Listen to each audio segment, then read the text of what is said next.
Assalamualaikum warahmatullahi wabarakatuh.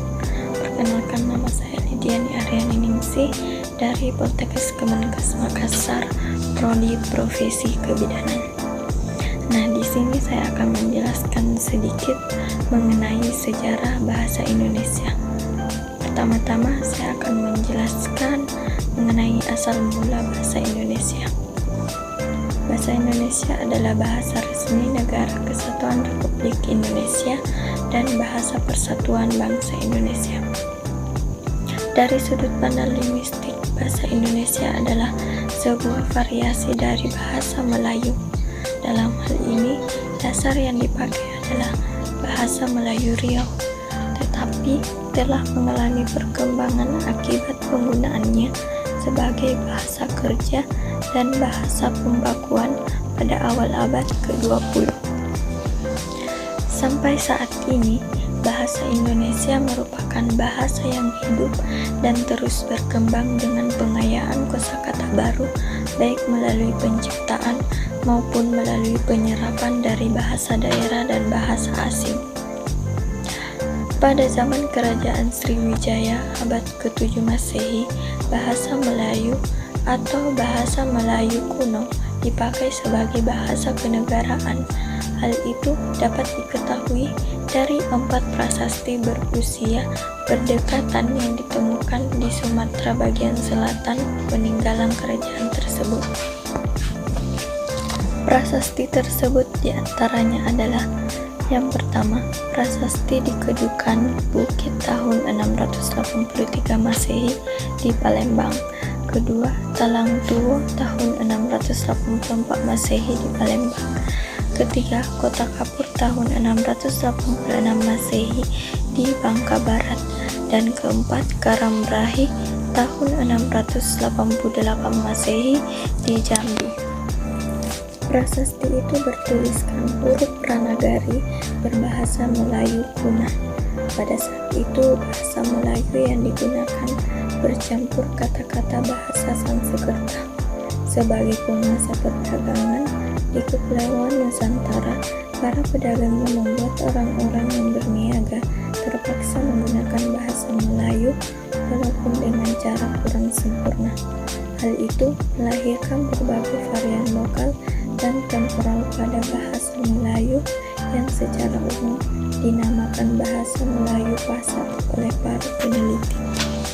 Penemuan prasasti berbahasa Melayu kuno di Jawa Tengah pada abad ke-9 dan prasasti di Bogor atau prasasti Bogor pada abad ke-10 menunjukkan penyebaran penggunaan bahasa itu di Pulau Jawa. Penemuan keping tembaga Laguna di dekat Manila, Pulau Luzon, berangka tahun 900 Masehi juga menunjukkan keterkaitan wilayah tersebut dengan Sriwijaya. Pada abad ke-15 berkembang bentuk yang dianggap sebagai bentuk resmi bahasa Melayu karena dipakai oleh Kesultanan Malaka yang kelak disebut sebagai bahasa Melayu Tinggi. Penggunaannya terbatas di kalangan keluarga kerajaan di sekitar Sumatera, Jawa, dan Semenanjung Malaya. Kemudian Malaka merupakan tempat bertemunya para nelayan dari berbagai negara dan mereka membuat sebuah kota serta mengembangkan bahasa mereka sendiri dengan mengambil kata-kata yang terbaik dari bahasa di sekitar daerah tersebut. Kota Malaka yang posisinya sangat menguntungkan atau strategis menjadi bandar utama di kawasan Asia Tenggara. Bahasa Melayu menjadi bahasa yang paling sopan dan paling tepat di kawasan Timur Jauh. Ejaan resmi bahasa Melayu pertama kali disusun oleh C.H. Van Ophuijsen yang dibantu oleh Muhammad Thayyib Sultan Ibrahim dan Nawawi Sultan Mamur yang dimuat dalam kitab Logat Melayu pada tahun 1801. Kedua, proses pengesahan bahasa Indonesia sebagai bahasa persatuan. Pada zaman penjajahan Belanda pada awal abad ke-20, pemerintah kolonial Hindia Belanda melihat pegawai pribumi memiliki kemampuan memahami bahasa Belanda yang sangat rendah. Hal itulah yang menyebabkan disebabkan pemerintah kolonial Belanda ingin menggunakan bahasa Melayu untuk mempermudah komunikasi, yakni dengan patokan bahasa Melayu tinggi yang sudah mempunyai kitab-kitab rujukan. Sarjana Belanda mulai membuat standarisasi bahasa. Mereka menyebarkan bahasa Melayu yang mengadopsi ejaan Van Opsijen dari kitab logat Melayu. Penyebaran bahasa Melayu secara lebih luas lagi dengan dibentuknya Komisi for Development atau Komisi Bacaan Rakyat pada tahun 1908. Pada tahun 1917 namanya diganti menjadi Balai Pustaka. Badan penerbit ini menerbitkan novel-novel seperti Siti Nurbaya dan Salah Asuhan, buku-buku penuntun bercocok tanam, penuntun memelihara kesehatan yang membantu penyebaran bahasa Melayu di kalangan masyarakat luas. Pada 16 Juli 1920 saat sidang Volksraad atau Rapat Dewan Rakyat, Yahya Datuk Kadjo pertama kalinya menggunakan bahasa Indonesia dalam pidatonya. Disinilah bahasa Indonesia mulai berkembang. Pada 28 Oktober 1928, Muhammad Yamin mengusulkan bahasa Melayu sebagai bahasa nasional dalam pidatonya pada Kongres Nasional kedua. Bahasa Indonesia secara resmi diakui sebagai bahasa persatuan bangsa pada saat Sumpah Pemuda. Muhammad Yamin berkata, jika mengacu pada masa depan bahasa-bahasa yang ada di Indonesia dan kesustraannya, hanya ada dua bahasa yang bisa diharapkan menjadi bahasa persatuan, yaitu bahasa Jawa dan Melayu. Namun, dari dua bahasa itu, bahasa Melayulah yang lambat laun akan menjadi bahasa pergaulan atau bahasa persatuan. Tahun 1933 berdiri sebuah angkatan sastrawan muda yang menanamkan dirinya sebagai pujangga baru yang dipimpin oleh Sultan Takdir Ali Syabana. 3 tahun kemudian, Sultan Takdir Ali Syabana menyusun tata bahasa baru bahasa Indonesia. Pada tanggal 25-28 Juni 1938 dilangsungkan Kongres Bahasa Indonesia I di Solo. Kongres tersebut menghasilkan bahwa usaha pembinaan dan pengembangan bahasa Indonesia telah dilakukan secara sadar oleh cendekiawan dan budayawan Indonesia saat itu. Pada 18 Agustus 1945, sehari setelah kemerdekaan, ditandatanganilah Undang-Undang Dasar 1945. Pada bab 15 pasal 36 ditetapkan secara sah bahwa bahasa Indonesia adalah bahasa negara. Pembahasan ketiga yaitu perkembangan ejaan bahasa Indonesia sampai saat ini. Ejaan merupakan keseluruhan aturan atau tata cara untuk menulis suatu bahasa, baik yang menyangkut lambang bumi, penulisan kata, penulisan kalimat, maupun penggunaan tanda baca. Ejaan bahasa Indonesia mengalami beberapa kali perubahan. Perubahan-perubahan yang terjadi mempunyai tujuan untuk penyempurnaan. Setelah diresmikannya bahasa Melayu oleh Van Opsijen yang kemudian berkembang menjadi bahasa Indonesia hingga ditetapkan sebagai bahasa persatuan, muncul ejaan-ejaan baru. Ejaan-ejaan baru itu yakni yang pertama, ejaan republik. Ejaan republik merupakan base penyederhanaan ejaan Van Ophuijsen. Ejaan republik mulai berlaku pada 19 Maret 1947. Pada waktu itu, yang menjabat Menteri Pendidikan, Pengajaran, dan Kebudayaan Republik Indonesia adalah Mr. Suwandi. Maka ejaan tersebut dikenal pula atau dinamakan juga ejaan Suwandi. Yang kedua, ejaan pembaharuan.